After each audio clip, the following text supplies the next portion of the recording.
This conference will now be recorded. All right, welcome everyone. I'd like to begin the meeting. In accordance with the social distancing requirements, this meeting will be held virtually. The virtual meeting can be viewed at City Hall for members of the public who do not wish to call in, listen to the virtual meeting elsewhere, but the total number of people who may gather at City Hall is now limited to 10 people. So the opportunity to view and participate in the meeting at City Hall is only available on a first come, first served basis. So members of the public are encouraged to call in and participate from an alternate location if possible. You can also submit written comments via email by 5 o'clock on the day of the meeting. I'd like to call the meeting to order. Can we have a roll call, please, Deputy Clerk? Mayor Brummel? Here. Alderman Ashour? Here. Alderman Berry? Here. Alderman Davalos? Here. Alderman Goodman? Here. Alderman Krischel? Here. Alderman Widener? Here. Alderman Wilson? Here. City Administrator Coakley?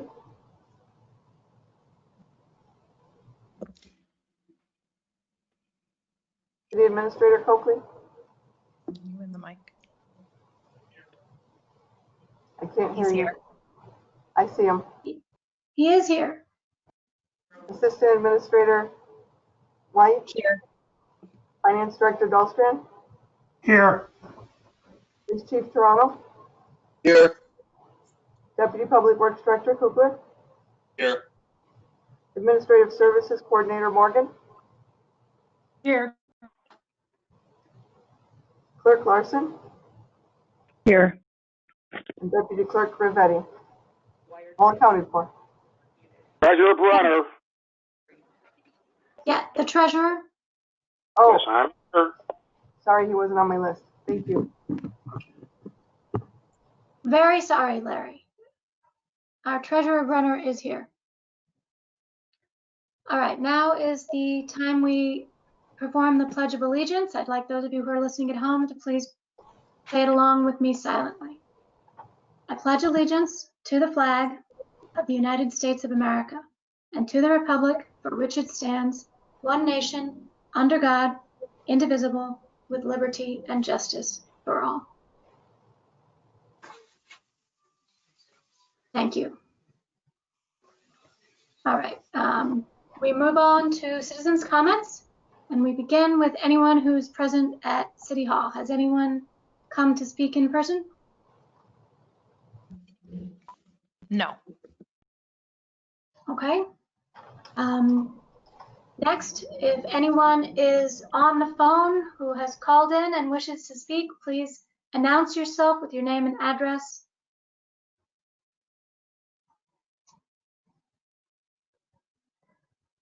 I don't hear anyone, and this is the only time we have set aside in our virtual meeting for citizens' comments. So if we have any emailed comments, then they should be read aloud now. We did not receive any. Okay. So we'll move on to officials and staff comments, then starting with the mayor. Good evening, and thank you. I have nothing to add to the meeting tonight. Thank you. We'll move along to Alderman Ashour. No comment, thank you. Thank you. Alderman Berry. I just would like to wish everyone who is listening a very happy Thanksgiving. I know it's going to be difficult because we can't be with all the people we would love to be with, our friends and family. But hopefully next year things will be completely different and we'll all be eating together. So everybody, happy Thanksgiving. Thank you very much, Alderman Berry. Alderman Davalos. I second Alderman Berry's comments, and I have nothing else to add. Thank you. Thank you. I was only going to say happy Thanksgiving, so we'll move along to Alderman Krischel. I have nothing. Thank you. Thank you. Alderman Weidner. Happy Thanksgiving and all the decorative lights that everybody has put on during their weekends at home and then during the warmer fall weather. Look really good.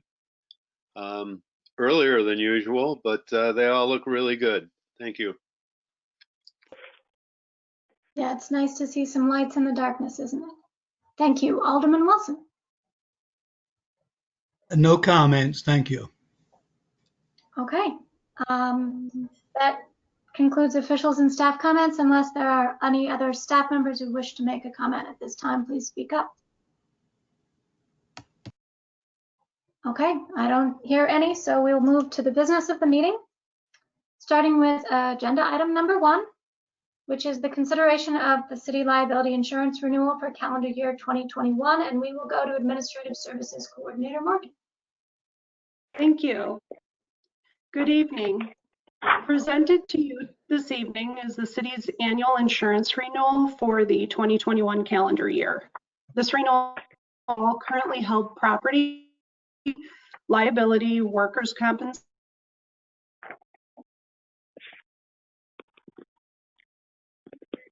I can't hear anything. She seems to be frozen. Can anyone hear her? No. Okay. No, I think we lost the connection with Alma. Okay, well, let's give it a minute, see if she comes back, but we can get back to this item in a bit if there's a problem.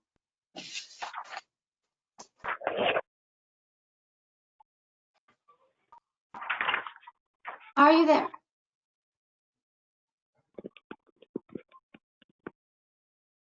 Looks like she's signed out and is probably going to try to get back in, Madam Chairman. Okay.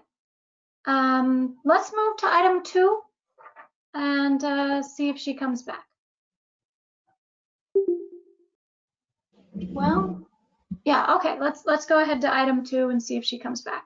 That'll be the consideration of the Warren Tavern Grant Fund procedure. Assistant City Administrator White.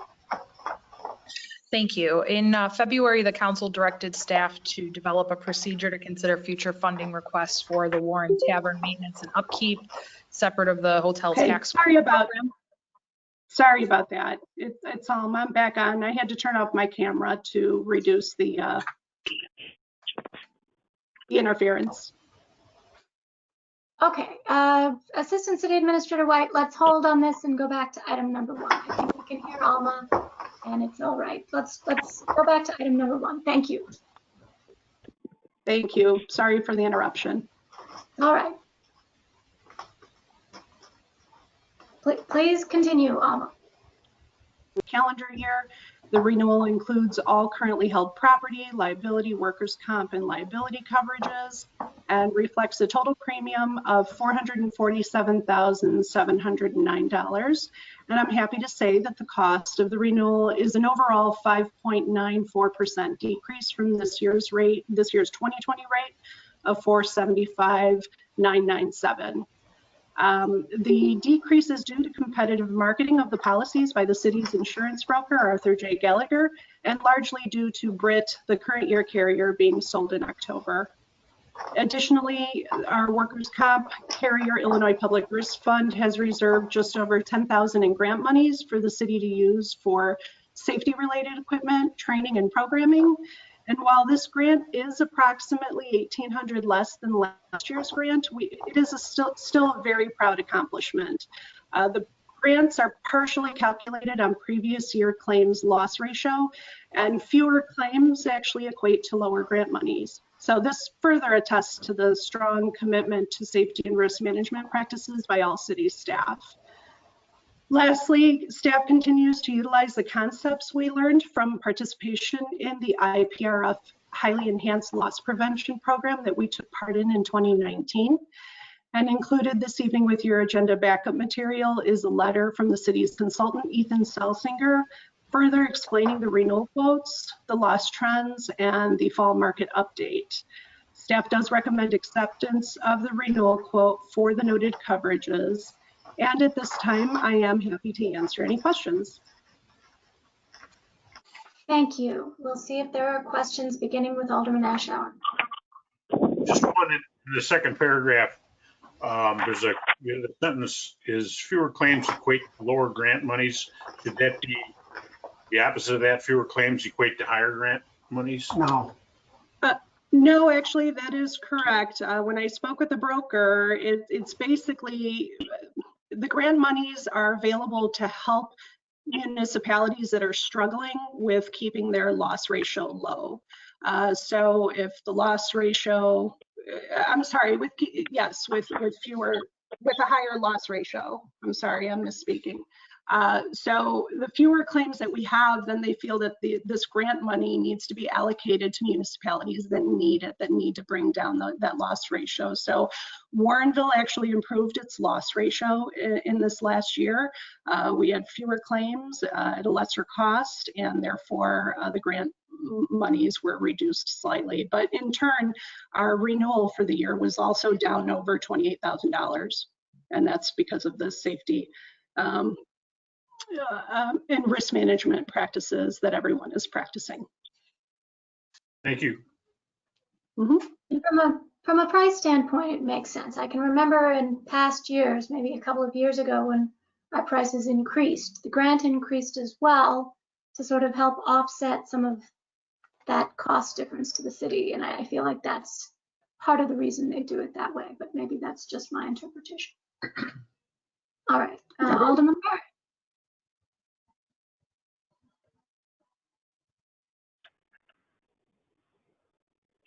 Any questions, Alderman Berry? Are you there? I'm sorry. No, I have no questions. Thank you. Thanks. Alderman Davalos. I do not have any questions. Thank you. Thank you. My question had to do with the cyber policy increase. I know, it's only been a few years that we've had a cyber policy, and this is a pretty substantial increase just as a percentage. So are hacking risks up? Do we know? Do we have any information about that? Do we feel like the insurance companies are just getting a handle around the costs of those liabilities? Based on the information that Ethan provided to me, he said that public entities are really a strong target for ransomware attacks and cyber hacks. And across the US, they are being attacked. Now, fortunately, Warrenville has not, but like any other insurance, if you have a lot of claims coming in, that tends to increase the renewal rates for everyone. So this is why we saw an increase in the cyber liability and also in the umbrella liability. It's really based on what's going on throughout the entire US and how it's impacting all the insurance companies. So I guess the best comparison or analogy that we could use is if your neighbors are making claims to replace their roofs due to hail damage, eventually the claims or the insurance rates for everyone in the area are going to go up. Okay, got it. Thank you. Alderman Herschel. Thank you. No, I think my only question was around the cyber insurance as well, and I think that we're going to see an increase in this, especially as a municipality because of all kinds of things, COVID specifically. We've seen a lot of increases in cyber, attempts of getting folks, social security numbers, bank account information. So I think this is, I think it's, we're aware of this and it's okay. And I think everything else looks okay. So thank you. Okay, Alderman Widener. Thank you. The only comment I have is hats off to staff for keeping so safe and without injury or without incident. Thank you. Thank you. Thank you. Thanks. Alderman Wilson. Anytime you see a decrease in expenses is a good thing. So that's all my comment is. There is a requested motion if anyone is interested in making it.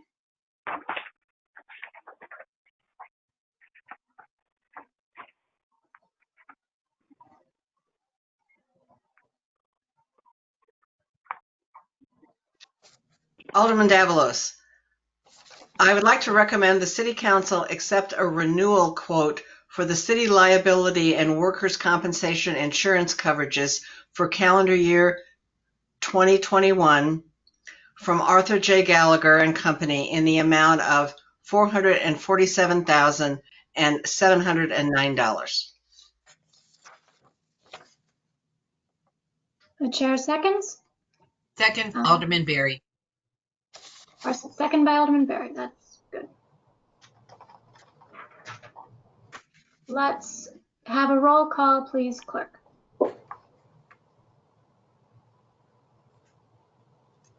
Alderman Berry, Aye. Alderman Widener, Aye. Alderman Chrisell, Aye. Alderman Wilson, Aye. Alderman Ashar, Aye. Alderman Goodman, Aye. Alderman Davalos. Aye. Motion carries. Thank you. Now we'll move to item number 2. Thank you very much, Assistant City Administrator White, for jumping in, but let's go back to the consideration of Warren Tavern Grant Fund procedure. Thank you. In February, the council directed staff to develop a procedure to consider future funding requests for the Warren Tavern maintenance separate of the hotel tax grant program. Included in the agenda backup is a procedure document based on the formatting of the hotel tax grant program procedure for funding assistance for the tavern. While it will be separate from the grant program, any funds approved under this assistance program year to year would be budgeted in the hotel tax fund for that fiscal year. A couple of highlights from the procedure document.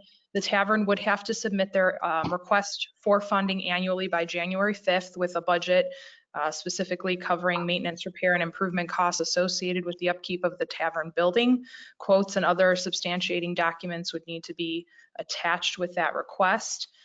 Those requests will then be reviewed by staff and a recommendation presented at the January Public Safety and Finance Committee meeting in time for the council to consider those requests for inclusion in the upcoming fiscal year's budget. And any approved expenses will then be handled on a reimbursement basis similar to the hotel tax grant reimbursement structure, so that the tavern preservationists would submit their receipts and other substantiating documents for their approved expenses, and then the city would reimburse them in accordance with the procedure documents. I will take questions in a minute, but I also wanted to mention, I believe Rich Volkmer is on the line representing the tavern preservationist this evening. Yes, please go ahead, Mr. Volkmer. Yes, Fred Olafs and myself are attending tonight.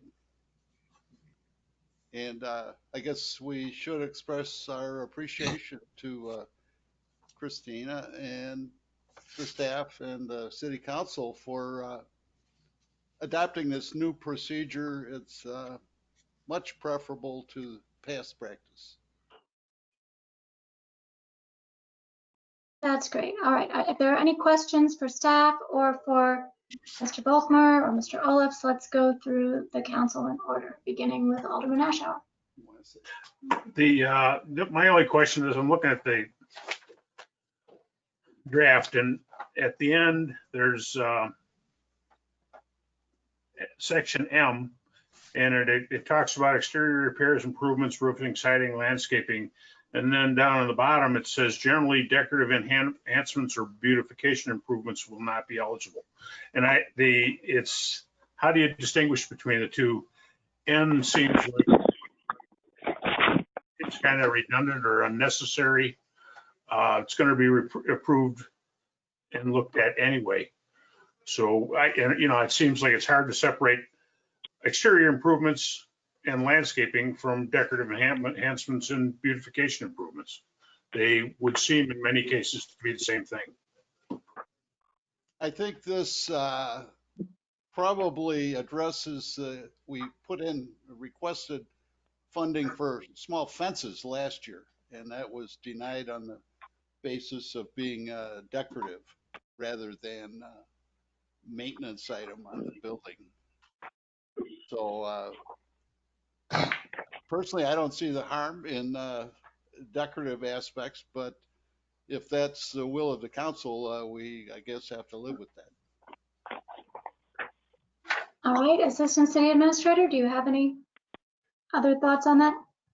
Yes, so the council could consider decorative enhancements and beautification improvements with the requests each year, and we can either remove N or we can keep it in. The idea behind the funding assistance procedure for the tavern is really to address the needs of keeping the building in function so that they can have their events for the public and be open for public use.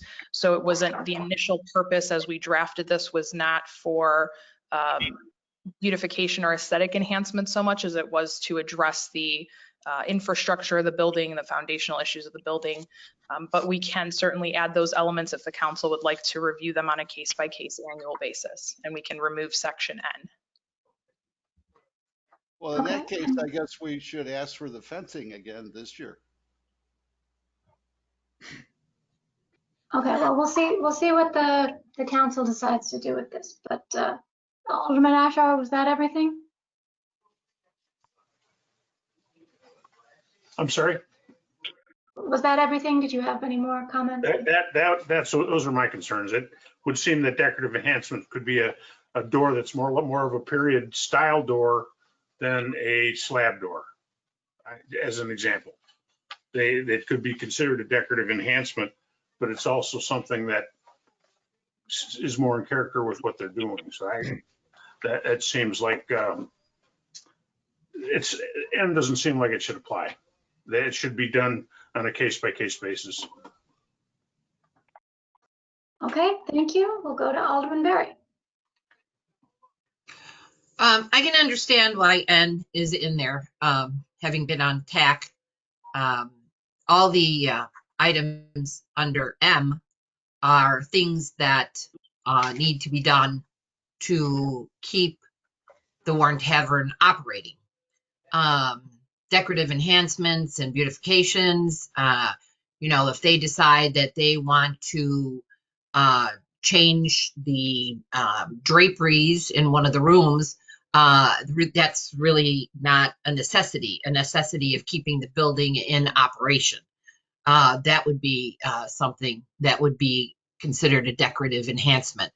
The door, as Alderman Ashauer was referring to, a door is probably, it's an improvement, but it also could be a replacement for a door that was damaged or that was old or,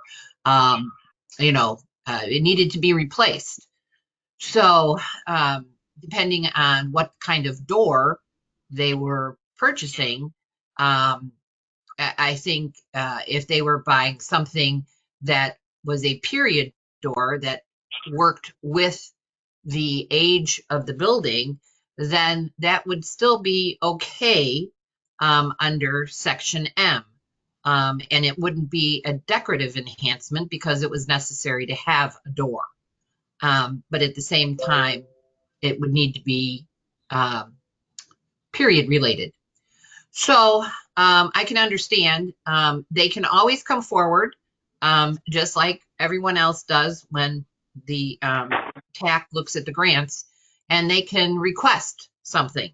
And therefore that request can go back to the city council, and the city council then can decide whether that would be something that they would agree to. Just like the draperies that I talked about. If the city council wanted to agree to that, then that would be part of that $10,000. So I think N needs to be left in the way it is. Thank you. Thank you. I think that's very clear and clarifies that. Alderman Davalos. Thank you. Yes, I'm very much in favor of how staff has set this up. I think it relieves TAC of some issues that have always seemed to be stumbling blocks. We've always ended up talking about the tavern and wondering if it fits in and all this kind of stuff. So I'm very much in favor of this, but I will make one comment. And so I've lived here maybe 35 years or so, and at the very beginning when maybe even before the tavern was moved, I don't know, or after, I was so impressed as a fairly new citizen compared to a lot of you at the volunteer effort that went into this tavern. And at the beginning, I don't think there was any funding source, and the people in the trades were donating their time and their expertise, and people were finding things to go in there. And I was just blown away by all of it. So I guess as much as I'm in favor of this, I hope we leave a few spaces for the community to volunteer on some things and to have a fundraiser or two. I think it brings people together for our history, and it's kind of indicative of who we are and what our community is. So I'm sort of okay if we don't cover every single little thing. And maybe the tavern does come back, but maybe there can be some community volunteering and input and donations that can get some of these things accomplished, because it's really wonderful to see it when the community comes together like that. Thank you. Thank you. I had a comment and a question. I think my comment would be that it seems to me that the difference between repairs and improvements for historical preservation is pretty easy to distinguish from beautification and decorative items. I think that when you're talking about the historical preservation of an old building, that there are going to be needed repairs, that over time, if we want to keep a piece of Warrenville history alive, things are going to fail. You'll have mechanical failures, and you'll have things that need to be painted or upgraded. But I don't think that this will be a very difficult distinction to make. And I think that if there is any question about what that distinction is, then the fact that they're going to be presenting their request to us once a year at the January Public Safety and Finance Committee meeting gives us an opportunity to discuss any of those details if any questions do arise about exactly where the line drawing should be. So I think that this procedure actually takes into consideration the concerns that have been raised. My question would be, given that this next presentation is in January and we're about to enter upon the holidays, if this is approved tonight, is there going to be enough time for, I suppose, next year's request from the volunteers from the tavern? Well, we can certainly be ready and prepared. We're having our own meetings just now to determine what wants to happen next year. And it will be no problem to have a proposal ready by January 5th. Wonderful. Thank you. All right, Alderman Krishel. I have nothing. Thank you. Thank you, Alderman Widener. Thank you. I think the document is good as it is written. I think it covers everything, especially if the group, like the other volunteer commission, submits an annual work plan, and any of the things that come up as far as questions could be addressed through their stated annual work plan, which I assume is what would be presented in January. Thank you. Thank you. Yes, I think it says funding request with supporting documentation. So that seems to be covered in the policy under F.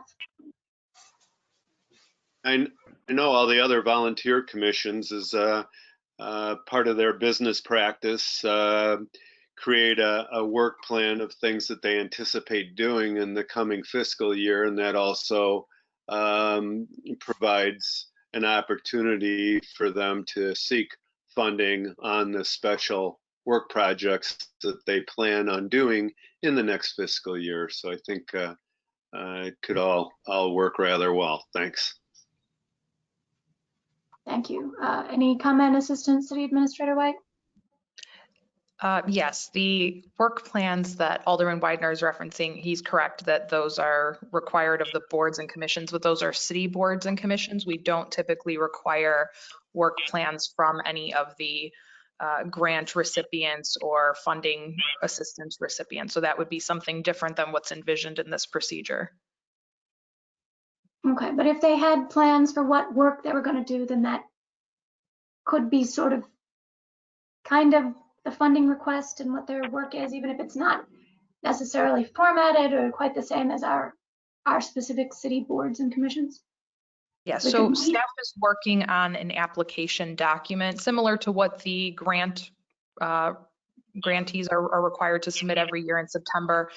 It will cover a budget and a line item detail that includes what expenses the tavern expects to have in the upcoming fiscal year to justify the request for funding and any backup information. So in that sense, there will be a plan in terms of what they're going to be using the funding for in an itemized budget. Okay, anything further, Alderman Widener?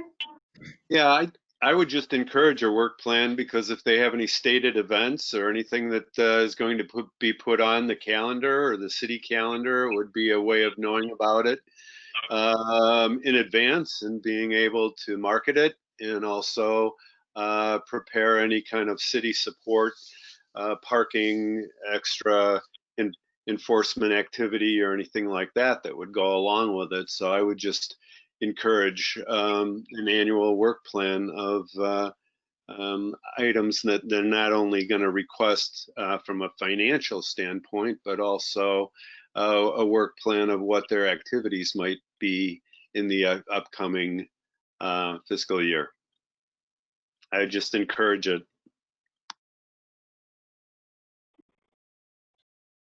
Okay, thank you. Let's go on to Alderman Wilson.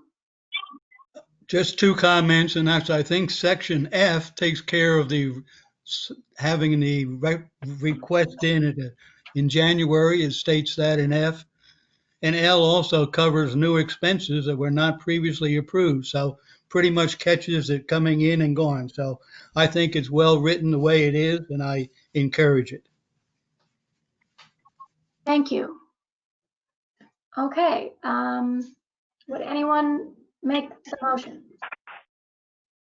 Alderman Davalos. I would like to recommend the City Council approve the Warren Tavern Funding Assistance Procedure and direct staff to include $10,000 in the Hotel Tax Fund, beginning with FY 2022 proposed budget. Second, Alderman Ashour. Second by Barry or Ashour, take your pick. We have a motion and a second. Can we have a roll call, please, clerk?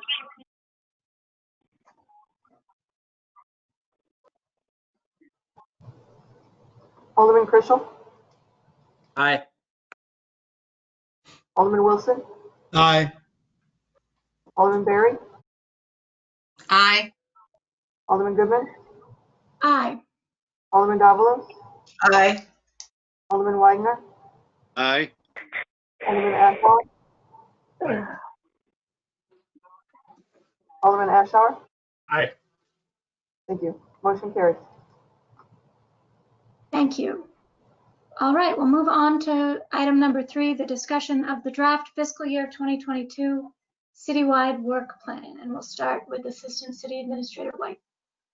Thank you. It is indeed, again, that time of year to start talking about budgets. So included in the backup is the first draft of the 2022 citywide work plan. As the council may recall, we started doing these work plans a few years ago to capture large multi-departmental initiatives and programs and provide corresponding prioritization from staff's perspective, in hopes of getting council feedback and having initial discussions about those types of projects for the upcoming fiscal year. So the work plan is included in the backup. These work plan drafts will be included in all of the upcoming committee of the whole agendas until the budget workshop in March. And with that, staff is ready to take any feedback for any department heads that are not on the call this evening. If there's specific questions for their departments, we will take it back to them and provide updates with the upcoming meetings. Thank you. We'll start with Alderman Ashar. Nothing here, thank you. Thank you. Alderman Berry. I have no questions. Thank you. Alderman Davalos. Yeah, this is an interesting discernment of things. I think I can see how much work has gone into figuring this out. So thank you very much, and I have no other questions. Thank you. I'd like to start with item 15. It says evaluate employee benefits program. Can I have a little bit more info on that item? Absolutely. So the city has what was traditionally an insurance committee. It's sort of been morphed and changed into an insurance and benefits and wellness committee. And they have been reviewing the benefit offerings. And I believe they're going to continue to review the benefit offerings for, in some cases, not so much for cost, but making sure that we're still competitive with other similar municipalities and organizations in our benefit offerings, looking at some of the voluntary programs that we offer in addition to the general medical, dental, life insurance type benefits. And they intend to continue to review those benefits and potentially make recommendations to the city council if any changes are recommended in the upcoming year. Okay, that sounds like a very interesting project. I had a question about items 17 and 18, where, as far as I can tell, there's some redundancy there. The easement acquisition is mentioned in 17, but then pulled out as an item all by itself in 18. Am I missing something? That is a great question, and we will have to ask Community Development and Public Works and get back to you at the next meeting, unless the City Administrator Coakley has a response. Doesn't look like it. No, I don't know the exact answer to that. We hadn't focused on that. I suspect one is a very complicated part of the bigger whole, and that's why they're separated, but there is redundancy in there. You are correct. We will find out and bring that back to clarify. Okay, and my last comment is on item 23. The Complete Streets policy, I believe, was an Alderman initiated program, so it says no, but I think that should be yes. Some of these are going to be really. Oh, I'm sorry. I was going to the Complete Streets policy. We adopted the policy, and as part of this year, I had it in the Public Works work plan to implement develop the implementation plan. But what is the City Council initiative? Yes, it is. It should be yes. You're right. Yeah, minor. I just noticed it since it's its own column. I guess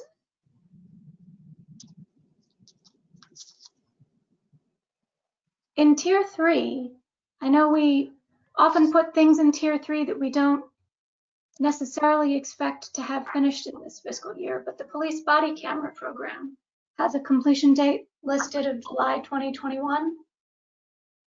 So I found that surprising that the completion was anticipated so early for a lower tier item that I know we've talked about the sort of cost prohibitive issue of data storage. So I wondered, Chief, if you could tell me your thoughts on that. Yeah, what we did do, considering some of the issues with the state of policing, I moved that from a tier 3 to a tier 1 priority just because of the potential liability and issues that may go on with public scrutiny and the lack of trust if there was a significant incident. And in talking with my colleagues, with other departments in DuPage County, the vast majority are looking to do this sooner than later. I know if this is something that we would delay, and in most instances, we look at it that there will be a significant incident at some point in time. I mean, we pray there isn't, but the reality is you'll always wish you had it the day before this incident happens. So with being able to use asset forfeiture monies to fund this program for at least 6 years, I thought it would be prudent to try and obtain these as soon as possible and get them out on the street. As we're going to put it in the budget for a decision package, we'll wait till May.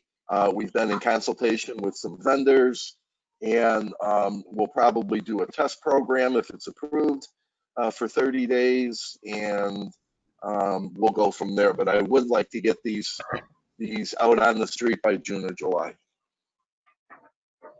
Okay, I'm very glad I asked about that then. It's not in italics and it hasn't been moved to tier 1, so I didn't know that there was a decision package coming about that one. All right, thank you for that clarification, Chief. So it will be moved up into tier 1 in the next draft of this then? Mm-hmm. Yes. Yes. Okay. My last question just had to do with the facilities study. I know our services and staffing study took a lot longer than we'd hoped and was pushed back. But the facilities study and sort of follow up on the services and staffing study, I don't see in here. If I can answer that question, Alderman, given the state of everything going, well, several things, and it's all pandemic related, we are learning. I don't know if we're learning yet. We're experiencing what it's like to work in an office with possibly less people present. We're learning how to work remotely, and everything I'm reading about industry, office space, especially offices in the city of Chicago or out in the suburbs, many companies are already downsizing their office spaces. It seems prudent to hold off on any space needs study until this settles out a little bit. I suspect that municipalities, local governments will lag behind private businesses just for the fact that we're all service-based, and for-profits can probably figure out how to do this better. I mean, they're already doing it, so I know they can figure out how to do it faster than we can. We have to see when the dust settles what's really going to happen. The other is, and I'm going to make this a broader comment about the entire work plan and coming attractions for the budget, if you will. We are still assessing, as you see, each month or month to month on where we are at with finances. We cannot yet project, and we're working very hard at it, where we might be the end of this fiscal year and into next fiscal year. That's a lot of heavy financial assessment lifting for a time when everything is in flux. So it doesn't seem prudent for financial issues, and just because we don't know what workspace will look like once we are in the post-COVID world, and we will be. So we think we should, I believe we should wait another year. So we just have taken it, it's not on the listing there for priorities for next year. Okay, so the facility study is being pushed back. Got it. All right, those were all my questions. Let's go on to Alderman Krischel. I have no questions. Thank you. Alderman Widener. No questions. Thank you. Great. Alderman Wilson. No questions, thank you. Okay. This was a information item in which we had the opportunity to provide feedback and input in any direction, but there's no requested motion for this item. We will move on to item number 4, the consideration of the EMRP work group recommendations, and I will go to Deputy Director Kugler. Thank you and good evening. The enterprise maintenance and replacement plan was adopted by City Council back in 2015. Generally speaking, the plan includes inventories of all the assets with their life cycles and costs, and it describes the methodology of funding the various asset replacements. And there are some assets that have much longer useful lives to them, such as like water towers and pipes and lift stations and things like that, that have decades-long life cycles, and those are not fully funded as part of this plan. And there are items that have like vehicles and equipment and pumps and things like that that get replaced much more frequently that are fully funded in this plan. Over the last 18 months, staff's been working with Alderman Goodman and Alderman Wilson to review and update the current plan. And what we've discovered is the motivation behind this was the fund balance in the enterprise fund was low, and it's been trending in that direction for quite a long time. And there's a couple of reasons, big obvious reasons for that. And one is the city's performed several utility extensions under the current utility extension policy over the last 15 years. And we anticipated that there would be more people connecting to those sewer and water extensions than have connected. As you may recall, in the last month or so, we've brought forward an incentive program to try to get people to connect by providing a 50% discount temporarily for connections, the surcharge, differential tap-on fees to sewer and water. And that's to try to capture the 80% of the people roughly that have not connected to the sewer and water so far. And the reason that's important is there's probably somewhere in the neighborhood of $2.5 or $3 million worth of connection fees out there that haven't been realized because people haven't connected at this point. And with the existing policy, staff or the city had been anticipating that money would be coming in to help replenish the money that has been spent on these utility extensions. The other large piece is causing some concern with the enterprise fund at this point is the infiltration and inflow reduction program, or the I&I reduction program. You may recall that that's estimated to cost the city probably about $6 million or so over the initial 13 years, and that's going to be a program that's going to be in place forever. As our system continues to age, there are more leaks in it, and things go wrong that we need to address, and we need to be constantly monitoring that and addressing those issues. So those are two large, expensive things that have caused some issues with the fund balance. The updated plan, I think even the existing plan recognized there would be a need for borrowing for large expenses for some of these longer-term items of longer-term life cycles and that kind of stuff. But the updated plan even more clearly recognizes that borrowing will be necessary for big expenses. And one example in the near future is going to be for the construction of the new water tower, community well, and the iron filtration facility that will be in TIF number 4 to serve those new developments out there. Staff is actively negotiating to purchase property, and I anticipate we'll be bringing a purchase agreement in the next couple of months for city council consideration on their property. And then once that happens, the design will start up and the construction will happen pretty quickly after that, within, I'd say, a year. And it's going to take about 3 years to construct. And those are the large expenses and millions of dollars of expenses that we don't have on hand right now. We'll need to borrow for that. And so part of the recommendation tonight is going to be for staff to issue a request for proposals for a financial consultant to assist the city with financing options for those improvements. The EMRP also emphasizes generational equity. And I don't know that I think it did that in the current version of it, but it more clearly does that now even. The plan funds operational expenses. Again, those things with shorter life cycles that need to be replaced more frequently, it funds those fully. But you get large periodic expenses, and an example that's going to be coming up in the next 5 years or so is going to be upgrades to the Naperville wastewater treatment plant. And those are going to be, again, probably something to the tune of about $6 million to account for Warrenville to pay its prorated share of the flows that go there that are treated there.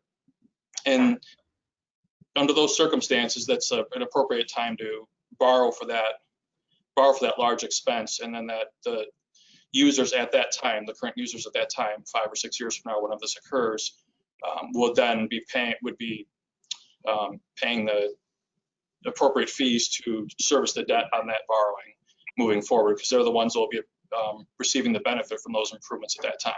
The people that live here now and have lived there, lived here 20 years ago, they receive the benefits of those improvements that were done before, and they're not really, the intent isn't for them to fund this going forward for generations ahead.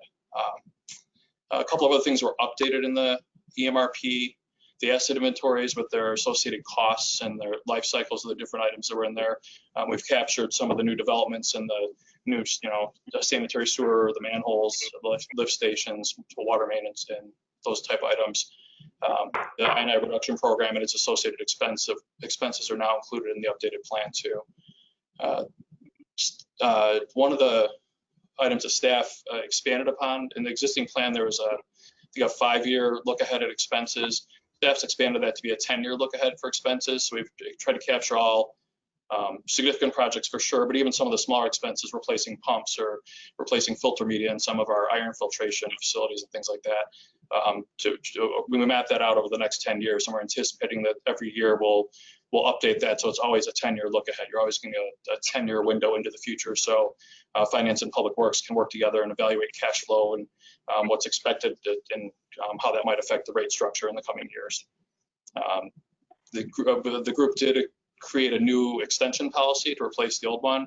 And that is included in as Appendix E in the EMRP document. That's the next item on the agenda, so I'll provide just a little bit more detail on the next agenda item.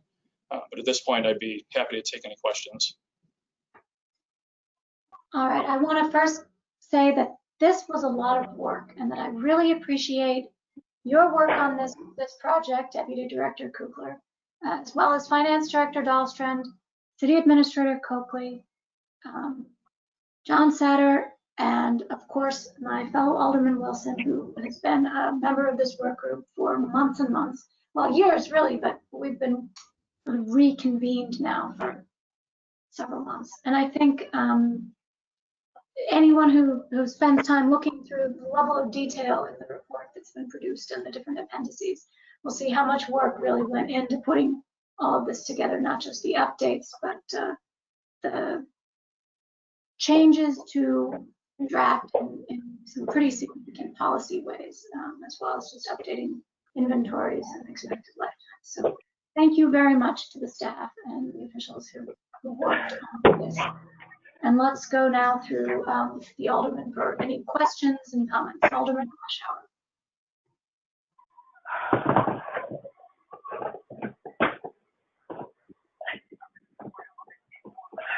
I have no questions. Thank you. Okay. Alderman Berry.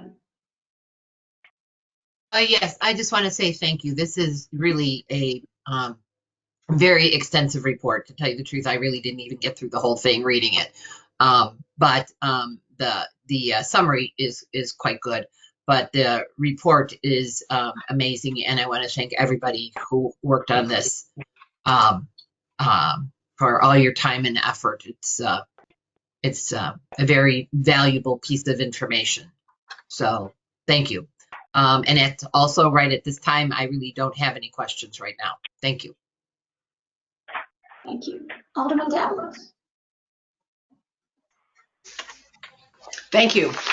Yes, I would. I also think this is an amazing piece of work. This topic is one that I have more concern about than a whole lot of other things. And I appreciate having this research and this planning done to have something to grab onto and to really see the scope of what's going to happen going forward. So I just had one question and one comment. I think one question. On page 2 of the 2 of 3, where it talks, it's at the bottom under new water and sewer utility extension policy, the second paragraph. I just need a clarification. It talks about most projects, and I guess this is the extensions, will require a funding source outside of the EMRP. So is borrowing that funding source? Because I always thought, I may not have a clear idea of EMRP. I thought it had to fund itself. And so it had to fund itself by the user fees. That's probably a simplified look at it. But obviously, is that what we're talking about in that paragraph? The other funding sources would be borrowed money? Alderman Davalos, let me just pause for a moment to say that the new sewer and water extensions policy is item number 5.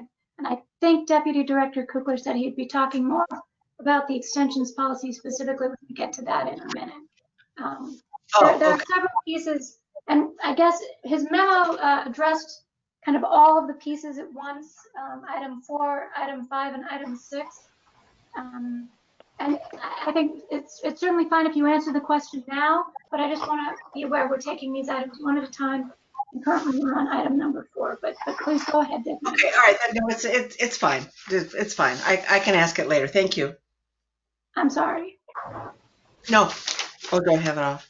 I can ask it later. Thank you very much. It's fine. Okay, unless, okay. I think I'm next, and I will just say that I think this is an excellent piece of work. I think that having to issue a request for proposals for the financial services to assist the city in evaluating our financing options is a difficult decision that we need to make, given the financial position of the EMRP and the enterprise fund more generally. And I think that since that's the first step in all of this, I think we all need to think a little bit about what our options are going to be. We definitely need some better advice on what that kind of financing will look like, because this isn't something our staff has had experience with for years. But I do think that the financial hole that we're in is pretty serious and needs to be addressed very imminently, because it's only going to get worse. So that's my comment. Alderman Krischel.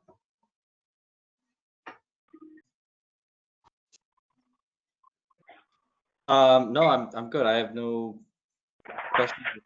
Thank you. Thank you. Alderman Widener. I have nothing to add and have no questions. Thank you. And Alderman Wilson.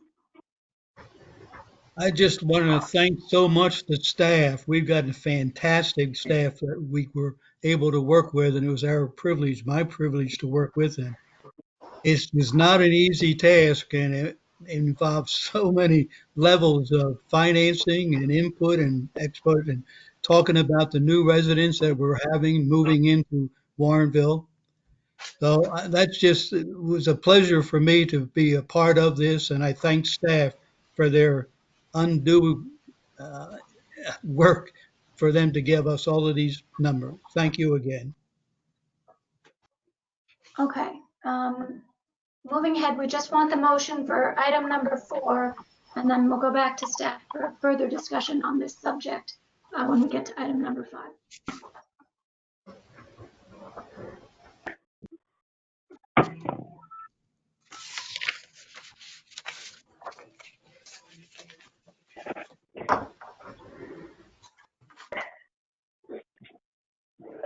Would someone like to make the motion? Alderman Widener, move to recommend the city council accept the updated enterprise maintenance and replacement plan dated December 7th, 2020, and direct staff to issue a request for proposals for financial services to assist the city in the evaluation of financing options for the proposed water tower, community well, and iron filtration facility in TIF 4. Second, Alderman Nix. Motion by Alderman Widener, second by Alderman Ashour. Clerk, can we have the roll call?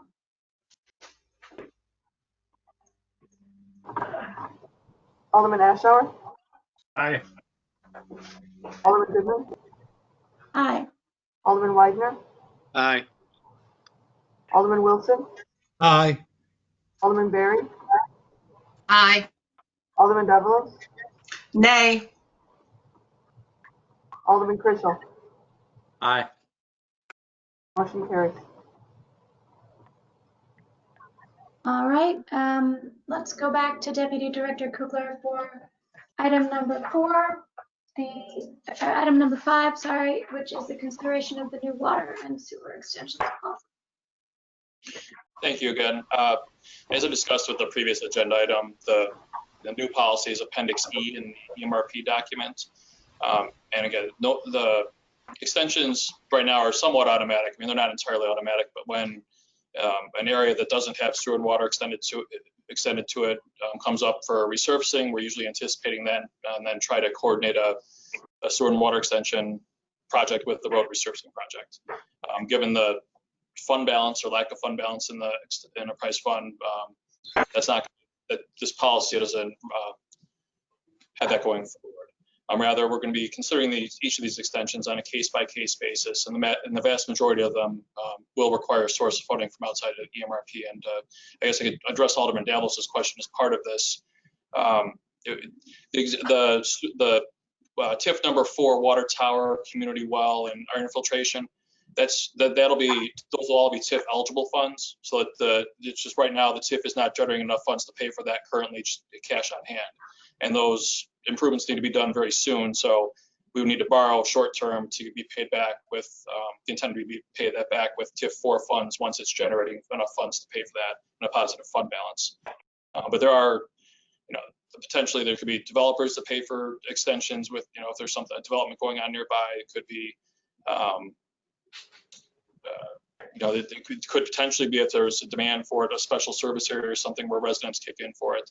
The only extensions that I would envision that would be paid for by the EMRP itself, because it's an enterprise maintenance and replacement plan, similar to the capital maintenance and replacement plan, is to kind of take care of the items that we have, are extensions that would benefit the system. So if there's a situation where there was a couple of dead-end water mains where we could complete a water main loop to improve water quality and water flow, that would be an example of something that benefits the system and that I'd feel comfortable justifying using EMRP funds for. But even under the circumstance, you have to have a fund balance to be able to pay for that. That's not something I would anticipate necessarily borrowing for. And you notice included with the policy, and the policy is just a one-page policy with a couple of attachments. The one attachment is a listing of all the sewer and water extensions the staff could think of, both in the incorporated Warrenville and also in the unincorporated areas surrounding, just outside the city boundaries that might be contemplated at some point in the future. Just to try to capture those on a list, and with some estimates of cost and real conceptual estimates of cost at this point. We just assumed a certain dollar amount per foot, and just to give an order of magnitude cost to what those extensions are, and then also try to capture how many properties would be benefited by those extensions too. And you'll see if you look at that exhibit, there's several of those extensions benefit very few properties. You're extending pipes for quite a long way to benefit a relatively small group of properties. And then the other attachment is the current surcharge, differential tap out and surcharge fees for 2020. Those get updated every year by the finance department and community development to based on a calculation that Kevin does, and that's defined also in the policy as to what that calculation is and what index we're referring to. But it's really pretty simple overall. It's trying to be clear that we need to change in direction here, and we can't just automatically assume we're going to be able to extend sewer and water into all these neighborhoods at this point. I don't know if over time, if people's septic fields start failing and people's wells start failing, and they start connecting to the sewer and water stubs, and money starts coming back in that way. That might be a source of money to perform some other extensions way down the road. But at the rate those have been happening so far, I wouldn't hold my breath that that's going to happen in the near future. So with that, I'd be happy to answer any questions. Thank you. We'll start with Alderman Ashour. Any questions on the extension policy? No questions, thank you. Alderman Berry. No questions. Thank you. Thank you. Alderman Davalos, I hope that answered your earlier question, but. Yes, it did. Thank you very much, Deputy Director Kuklu. That did answer the question. I was under the mistaken idea that you couldn't bring any other funds, like general fund money, let's say, that there were regulations and laws that would prohibit just moving monies around within a municipal budget into the EMRP. And I'm sure there still are some, but I thought it was just really black and white. So that did answer that question. Yeah. And I guess right now I'm not voting yes on any of these things because I need to probably have a better explanation, which I'm not going to ask for now, about these people hooking on, because I am one of these people and my neighbors are these people. I know exactly why they're not hooking on, and it has nothing to do with tap-on fees, although it was wonderful to see that the city council decided to have those go to 50% for a while. But the vast amounts of money that are like $50,000, $60,000, $70,000 to end up hooking on, it's just untenable how a lot of people can pay this stuff.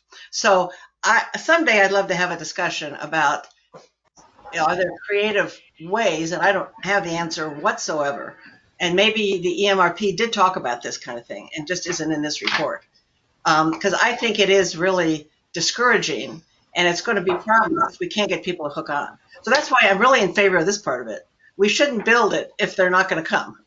So, and I think this is very wise. So I am in favor of this, but I just need a much bigger discussion on if we're depending on the residents to solve a lot of these problems. not gonna happen, I don't think. So anyway, thank you, but thanks for answering the question. It was perfect. Welcome. Thank you. Does staff have any comments about that or about segregating funds from an enterprise fund? Are there any responses from staff on that? No, only that the $50,000, $60,000, $70,000 seems awful high compared to my understanding of what it costs to hook onto a sewer and water. I know it is expensive, even if it's not that much, it is expensive, which is why we did recommend the 50% discount for the city, the differential tap-on fees. But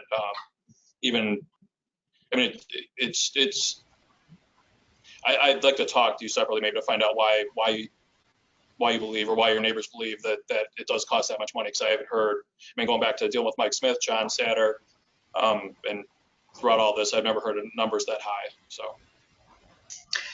Yeah, I was talking about water and sewer together. I mean, I know that when I hooked on with water, it was like $11,000, $12,000, the whole bill, but all of it. And then sewer, you have to destroy your tanks and you have to be digging under your house, and it's a lot of stuff. So I think my estimate was 50 for the whole thing. So yeah, so it's tough.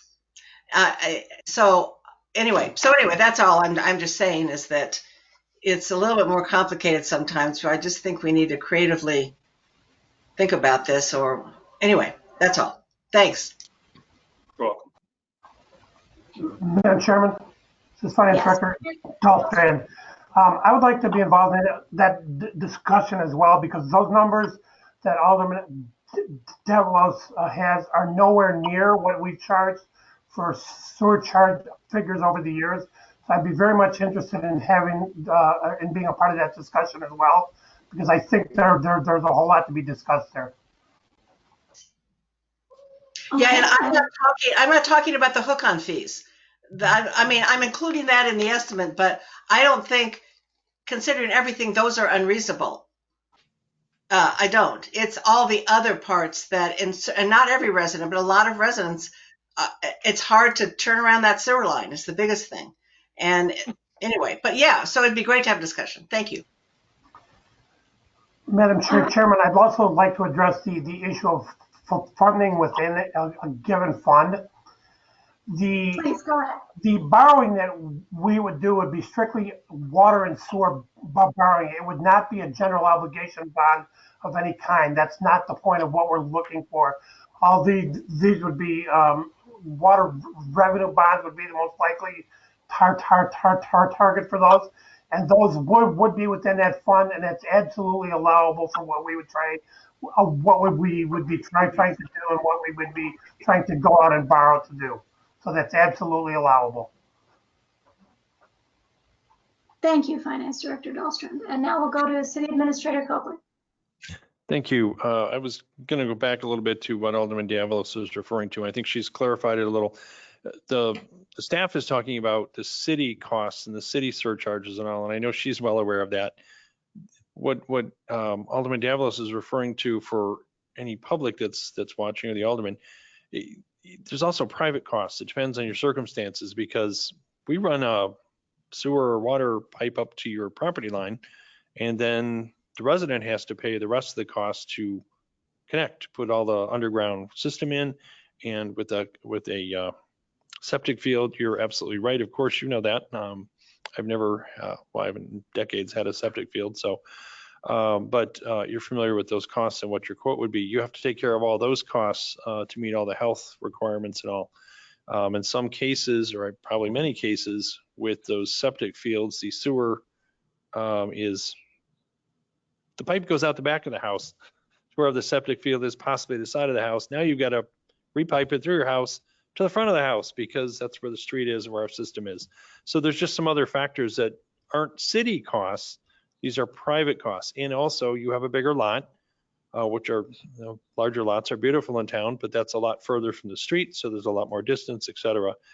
Some of the homes in town that maybe are on smaller lots, or the houses are at least closer to the lot, and it all depends on the individual circumstances. But those are the extra costs that she's referring to. That's certainly a conversation that our staff can have with you and talk about different things. But those aren't aren't the city expenses that we're talking about discounting or anything else. So we're cutting our costs a few thousand, but it's still going to cost maybe that whatever tens of thousands it might cost to a particular homeowner to still bring it out to the street.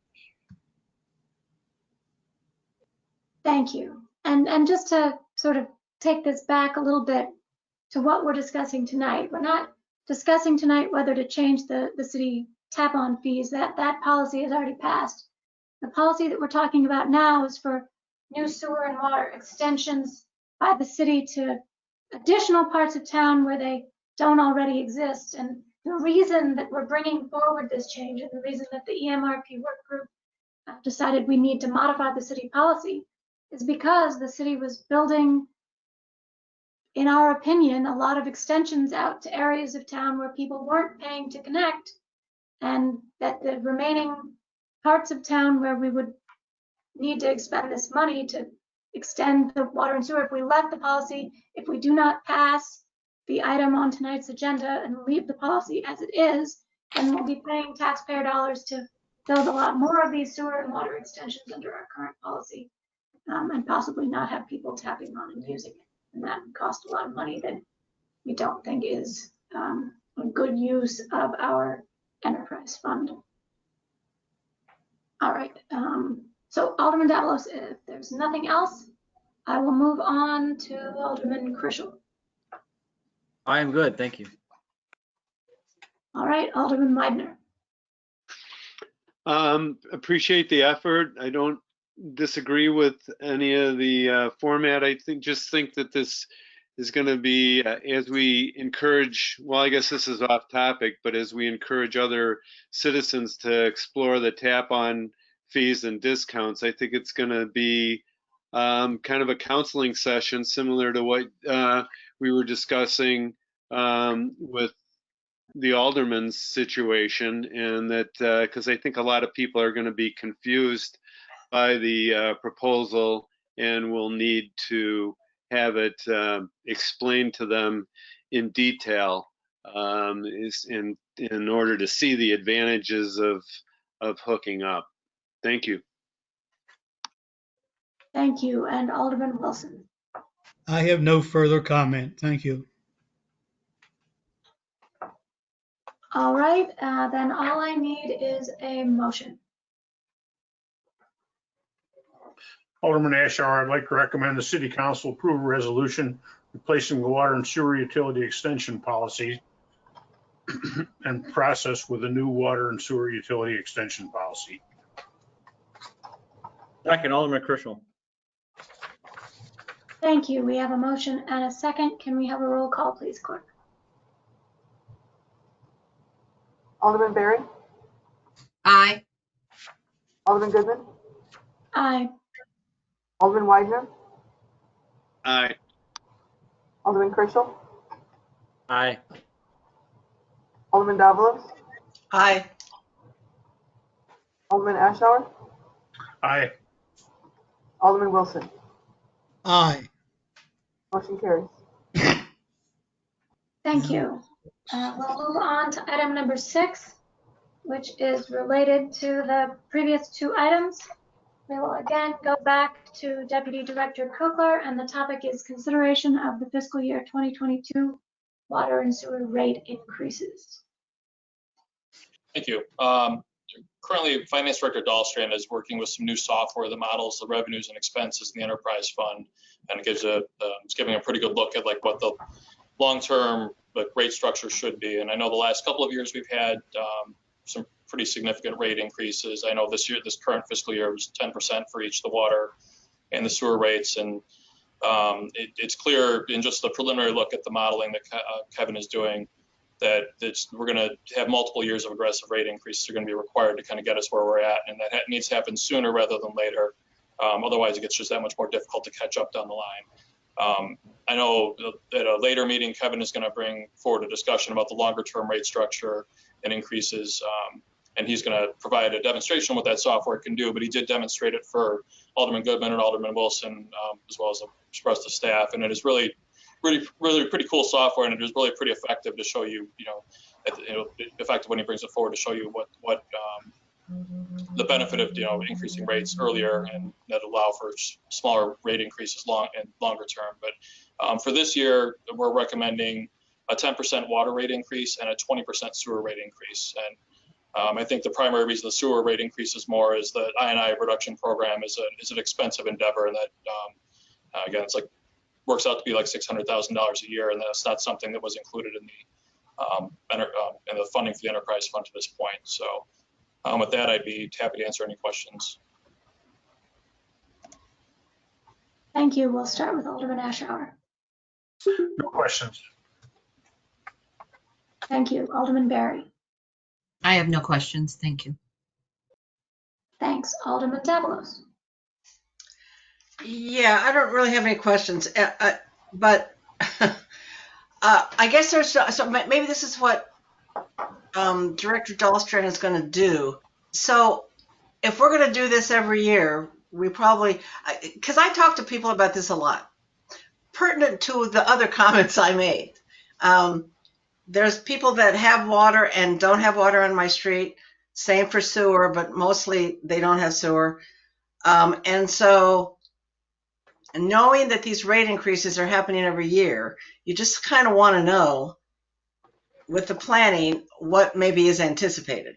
Now, I also know and have communicated to quite a few people how low our water and sewer rates are compared to other communities. And I have the copy that was given out maybe last year or the year before, looking at those other communities. And we are lucky to have the low rates we did, and we can't keep them. I totally get that we can't keep them. But the next thing that comes up is, as we had people come and talk, it's like, well, we don't mind paying these rates, but we don't get Lake Michigan water, and then we could get rid of our softeners and all this kind of stuff and blah, blah, blah, blah, blah. So I would like to see, and not right away, I don't want to put work on anybody's plate, but maybe into the new year, how we compare to the community. How is their Lake Michigan water rates? I need some information that I can talk to people with, and to say that there's a rationale rather than giving them the whole report. That report is from me as an alderman, but I would like to have the elevator version of letting them know that I think we're still going to have lower rates than a lot of communities that have Lake Michigan water. But there are people that are really upset we don't. Often it's an individual problem on their property, because I think our water is great, but not everybody does. So it's just that the topic comes up. So I would like to be armed with a little more information related to that. Thank you. Administrator Coakley, were you? No, certainly something we can get. I know we're planning on putting that together, and I know that for one, the DuPage Mayors and Managers is right now doing their annual tax and fee and rate survey. So I got a copy the other day and sent it off to Kevin to fill out. We should have that in the near future. That does include all the water and sewer rates. We will have that. If I can add one more thought, as we're talking about all of these items tonight on the agenda and some things you'll see in meetings coming up, this whole process of increasing the rates, and some aldermen already said it, is we can't live with this extremely low rates we've had with water, and even sewer has been pretty modest comparison. Part of what we're going through right now is the process of the, for lack of a better term off the cuff here, evolution of the department in Public Works with more planning and foresight, working very closely, of course, with finance and others, and with the aldermen. But it's a process where we're doing a lot more and striving to do more planning and foresight versus the excellent reactive and responding we've been doing for 50 some odd years that we've been a city. When we start doing that, we find the areas that we have to start funding ahead of time. Alderman Davalos is actually asking, excellent questions about the future. And that's exactly what we're working to come up with and determine. The modeling that the finance director has that will be presented in coming weeks, the other information, other things coming, it's all an evolution of the planning and processes, and we're catching up now to start funding the things going forward. We've been a cash basis community, and when we're reactive and really frugal, we haven't put aside enough money for some of those things. So it's all an outcropping of what I'm going to call good planning, and I'm not taking a pat on the back for this. This is others on staff. and council direction through the years. But that's really what's happening here. Now we have to start catching up with things, with what's been going on for many, many decades. Good things, but we've got to get a little more on top of the coming finances and projections. Thank you. Finance Director Dahlstrom, did you have anything? I was just going to add the same thing the administrator said. We rely upon the DMMC's annual survey to help survey the rates because it's something they're already doing, and we don't need then to push our already overextended staff to do. They are in the process of completing that survey now, and we will make sure that that information will get passed along as the discussions go on about these and other budgetary issues. Thank you. I have a comment, Mayor Brummel here. Please go ahead, Mayor. Thank you. I just wanted to remind everyone who's listening that sewer and water funds are enterprise funds, which means they are self-supporting, that raising the rates for sewer and water, that's not a profit center for the city. We don't take that money and use it for other things. Any money that goes into paying your sewer and water rates goes to support those two services exclusively. Not only provide the service, but take care of the infrastructure and make sure, again, as staff has been pointing out, that we plan ahead and make sure we're able to keep those two things operating at a high level of efficiency. So a reminder again, an enterprise fund means that's a segregated fund. The money that's collected that goes into that fund is used exclusively to support the sewer and water services that we provide. That's right. The mayor is correct. We can't use money collected for water fees to pay a policeman's salary or something like that. Okay. My comment on this item is that I've seen the hole that we're in the long-term projections. And I've also seen the most recent survey in which we're compared to the rates of surrounding towns. I know Alderman Davalos is correct that it hasn't been updated since last year. But in that more recent survey, our water rates would need to double and in fact almost triple in order to not be the lowest in the survey. So that was a quite noticeable result for that. And our sewer rates also were among the lowest, depending upon size of the household and how you calculate different things. It could vary a little bit, but definitely among the lowest. And I think, yes, a 20% increase in a single year is a lot, and that's what we're talking about right now. And if you have a 20% increase sustained for 3 or 4 years, which is what the current model shows is actually necessary, then 20% increase every year for 4 years results in a doubling of the fee. But when we are talking about fees which are already half or a third as low as the surrounding communities, I mean, it doesn't make it easier to absorb those kinds of increases. But if we don't do it, we're not going to be able to meet our financial obligations. And in particular, the one that really worries me the most from the sewer perspective isn't even just the I&I program. It's the sewer treatment plant upgrades that we know, and we can look ahead, and we have information from the city of Naperville about what those costs are going to be in which year. And just our 5-year forecast is very bleak. We are in the red.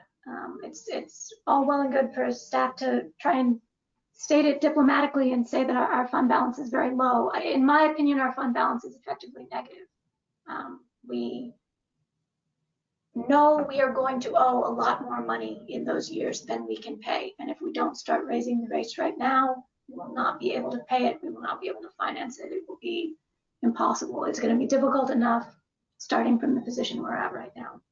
So I suppose I'm sounding grim, but I feel like it's a situation in which, you know, a 20% increase has to be justified by something pretty grim. And unfortunately, that's what we're on. All right, that's all I have. Alderman Krischel. No, I agree.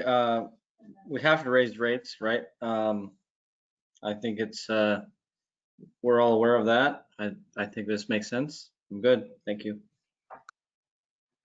Thank you. Alderman Widener. Yes, I agree with a lot of what Alderman Davalos has had to say. And coming from a taxpayer's perspective, I think it's really going to be difficult for residents to understand that they're going to be tapped with a 10 and 20% increased sewer and water fee year after year. I wish there was a way that could be different so that we're not going back on an annual basis and raising their rates. I think it's really hard for residents to accept the annual rate increases unless they know it's coming and they can prepare for it in the same way we're talking about we want the city to prepare and plan for it. I think it is going to be a shock after the significant rate increase that they experienced last year. And then we're talking about it in subsequent years. And I just think that we should get to a point where we're not raising the rates for 3 years or 4 years or something like that, that there would be some relief, because I know you can tell them that their rates are less than Lake Michigan water and, that the city has a lot of justifications, but that still is something that's difficult to accept when you are hit with a 10 and 20% water and sewer increase. So I agree with the notion of raising it. I just don't know about the pricing strategy and the way we're going about it. I'd like to see it set for 3 or 4 years before we go back and raise prices for the residents. That's all. Thanks. Thank you. Alderman Wilson. Well, that's one of the reasons the policy has changed now. We're looking forward for 10 years. It would have been nice if 10 years ago we had looked forward the same thing, but we didn't do that. We were doing short term, and it catches up. We happen to have a tidal wave coming in here of new things that we need. We need a new water tower because we have, 2,000 more people coming into all the homes and the businesses that are coming in. So looking back, it's easy to say, boy, I sure wish we had done this 5 years ago, looked ahead 10 years, but we didn't, and we have to catch up. And the longer we wait before we make that move, the tougher it's going to be. So whether or not it's always 10 or 20% every year, who knows? I don't know what the future brings, but we're now looking at it long term, a little bit further down the road, so we can anticipate. We know what we expect it to come in. This I&I thing has really been a cross blow to the jaw, because that's a lot of money that popped up that we're going to have to do. We have no choice to do it. So that's where we are. And this is our solution, or at least hopefully a solution to the future projects and the future rate increases that we're going to be able to lower. All right. Thank you, Alderman Wilson. Any more comments from staff or any other elected officials who want to weigh in? Administrator Coakley. Thank you. I do want to just clarify one thing is much of the development costs related to the water tower and all will be offset by TIF revenues. So it'll be a short-term expense for the water fund, but TIF 4 is already producing revenue and it will start to increase dramatically with this year's levy, which will come in fiscal year 22, and then 23, it'll keep on going up. Whereas we can make those payments, repay the city for money extended to those TIFs. That plan is, the repayment plans are still forthcoming, but the development is, it certainly contributes to some of the cost increases, but Alderman Wilson said it clearly. With sewer, a lot of it is the I&I work, which we had a great start in around 2000. We did one big project, and then it just got put in the back burner for too many years, and we have to be maintaining those. It's a requirement of Naperville through the IEPA, or the IEPA through Naperville. So we don't have much choice on that kind of work. a lot of it's about maintaining our existing infrastructure and the costs of that. We've been talking for a couple of years about the EMRP original plan didn't do the best job of figuring out what some of those costs would be in the future and how to fund this as we went along. And that's part of what we're making up for now in that work. So I don't want to lay it all at the feet of new development. There was some related costs to that, but that's not those water towers and all will be paid for through the TIF, which is right from that development out on 59 at least. So I just wanted to clarify that particular part of it. Thank you, Administrator Coakley.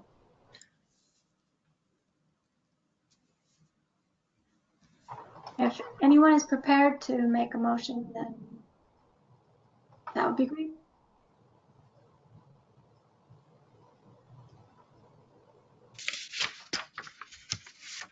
Alderman Davalos, I would like to recommend the City Council approve a 10% water rate increase and a 20% sewer rate increase for fiscal year 2022. Second, Alderman Christian. Thank you. We have a motion and a second. Clerk, can we have a roll call? Alderman Davalos? Aye. Alderman Ashour? Aye. Alderman Critchell? Aye. Alderman Widener? Aye. Alderman Wilson? Aye. Alderman Berry? Aye. Alderman Goodman? Aye. Motion carries. Thank you. Now we're moving on to item number 7, the consideration of recommendations for the City Council adoption of the trenching safety policy effective immediately. Assistant City Administrator White. Thank you. The Safety Committee continues its review and revision of policy efforts. As you heard earlier this evening from Administrative Services Coordinator Morgan, they're hard at work and have been over the last year working on safety and risk management initiatives, which contributed to lower costs. So in the packet this evening, you have the next policy of a series that has been presented to the committees and council over the last year. The trenching safety policy provides guidelines to prevent trench wall cave-in and soil movement as a necessary consideration in the planning of sewer pipeline and similar subsurface work by the cut and cover method, also known as trench and backfill method. The policy has been reviewed by staff and specifically the public works staff that this would likely most apply to. And with that, I'd be happy to take any questions. Thank you. Alderman Ashour. No questions. Alderman Berry. No questions. Alderman Davalos. No questions. I have no questions. Alderman Critchell. No questions, thank you. Alderman Widener. No questions, thanks. Alderman Wilson. No questions, thank you. That's wonderful. Would anyone like to make a motion? Alderman Ashour, recommend the City Council adopt the Safety Committee's trenching safety policy effective immediately. Second, Alderman. We have a motion and a second. Can we have a roll call?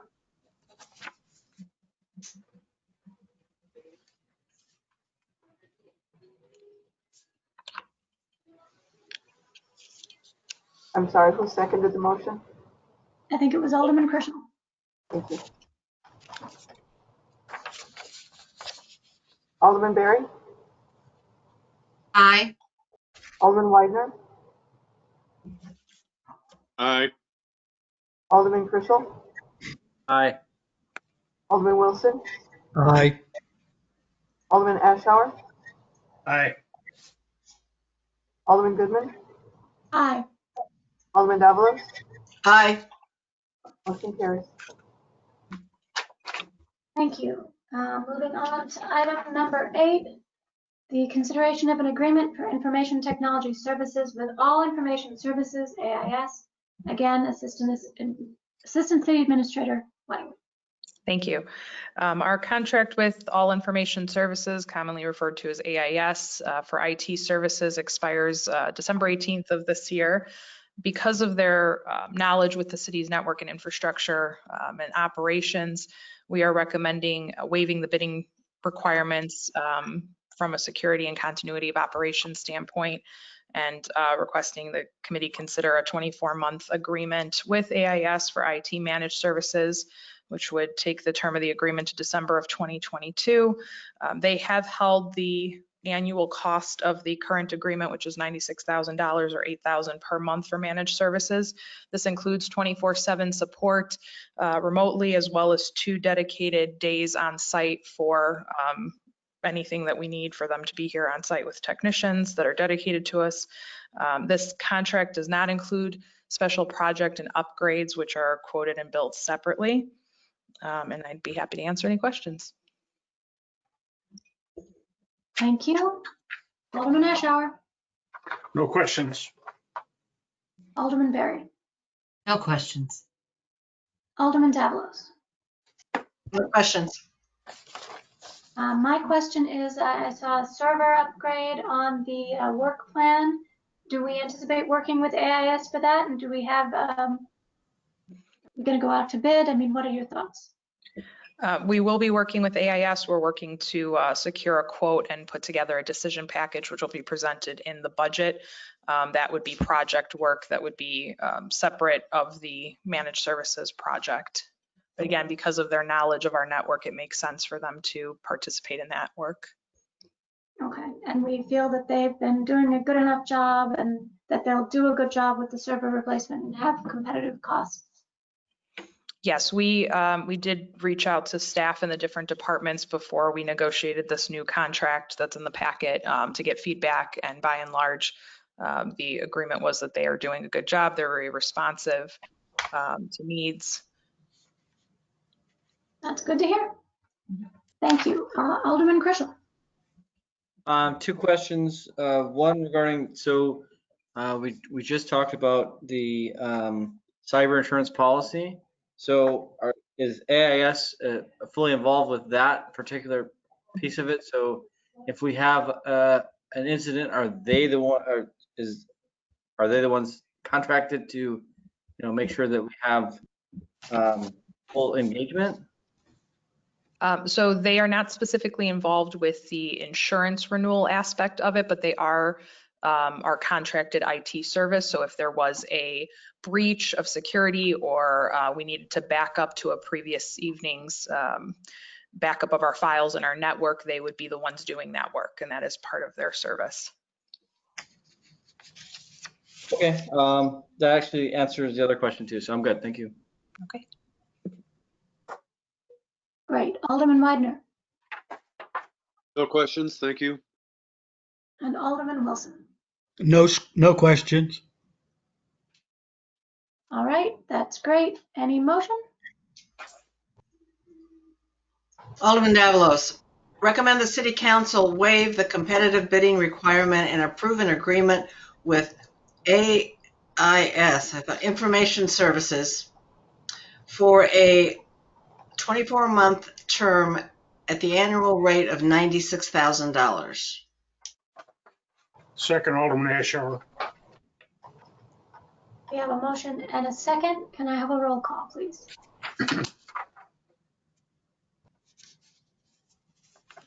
Alderman Berry. Aye. Alderman Widener. Aye. Alderman Krishel. Aye. Alderman Wilson. Aye. Alderman Ashour. Aye. Alderman Goodman. Aye. Alderman Davalos. Aye. Motion carries. Thank you. We'll move on to item number 9, which is the consideration of a police department request to solicit and accept donations for the Special Olympics Illinois Law Enforcement Torch Run 2021 calendar year events. Chief Toronto, please. Thank you, Chairman. This is our annual request to solicit funds from local residents and businesses for our support of Illinois Special Olympics.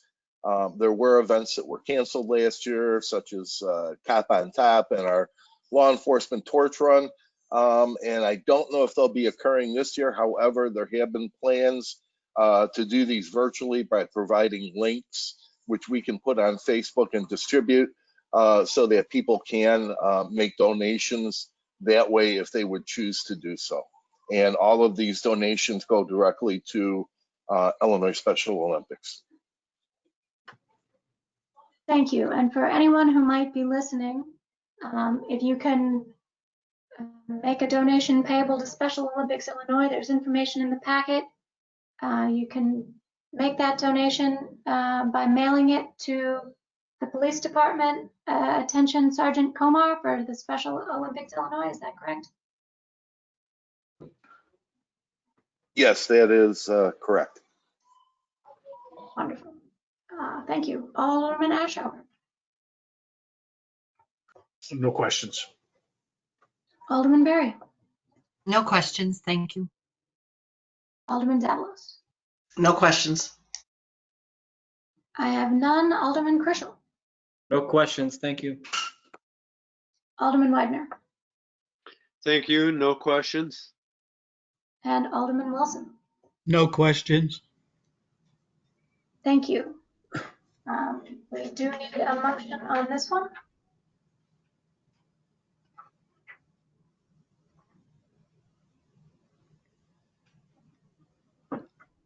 Alderman Wilson likes to recommend the City Council approve the request to solicit donations for Special Olympics Illinois Law Enforcement Torch Run 2021 calendar year events following applicable COVID-19 guidelines.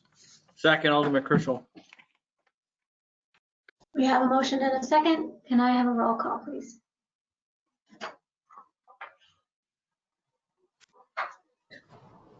Alderman Krischel, Aye. Alderman Wilson, Aye. Alderman Berry, Aye. Alderman Goodman, Aye. Alderman Davalos, Aye. Alderman Widener, Aye. Alderman Ashour. Aye. Motion carries. Thank you. Item number 10 is an informational update on the calendar year 2020 property tax levy. And we will go to Finance Director Dahlstrom. Thank you, Madam Chairman. Very quickly, the 2020 property tax levy will be presented for first reading at the December 7th meeting. The final reading and adoption consideration and public hearing will take place at the December 21st, 2020 meeting. The levy is still being worked on at this point, but I can share with you the information received so far from Winfield Township. There's approximately $4.3 million in new construction value, which will be added to our EAV. And the EAVs within Winfield Township are projected with a 5% EAV increase overall. And that's information obtained from the Winfield County Assessor's Office. I'm sorry, Winfield Township Assessor's Office. Winfield Township Assessor, gotcha. All right, that's good to know. If there are any comments or questions, please speak up, but this is an informational only item. All right, seeing none, I think we can move on, which is the consideration of the fiscal year 2022 elected officials budget consideration requests. And again, Finance Director Dahlstrom. Well, this should be extremely quick. We did not receive any budget consideration forms for this year at this point, and as such, none will be presented going forward at this time. All right, thank you.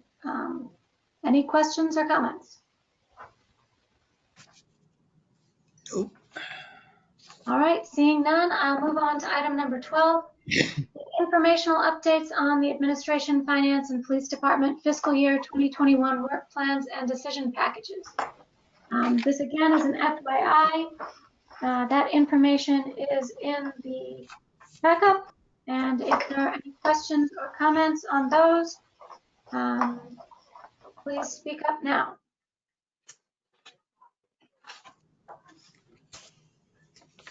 Okay, we'll move on to item G1, which is the commendations. Chief?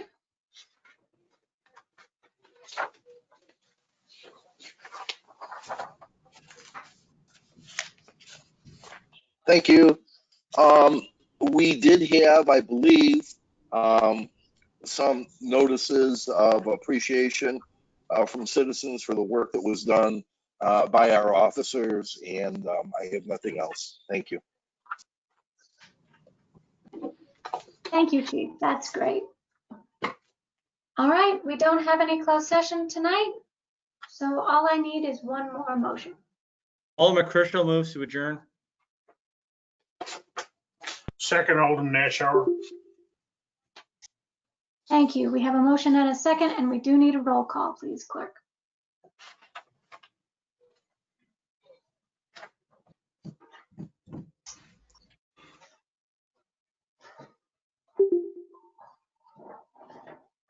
Alderman Ashour, Aye. Alderman Berry, Aye. Alderman Davalos, Aye. Alderman Goodman, Aye. Alderman Crucial, Aye. Alderman Widener, Aye. Alderman Wilson. Aye. Motion carries. Thank you very much. Meeting's adjourned. Thanks, everyone. Have a nice Thanksgiving. Good night, everyone. Good night. Thank you, Leah.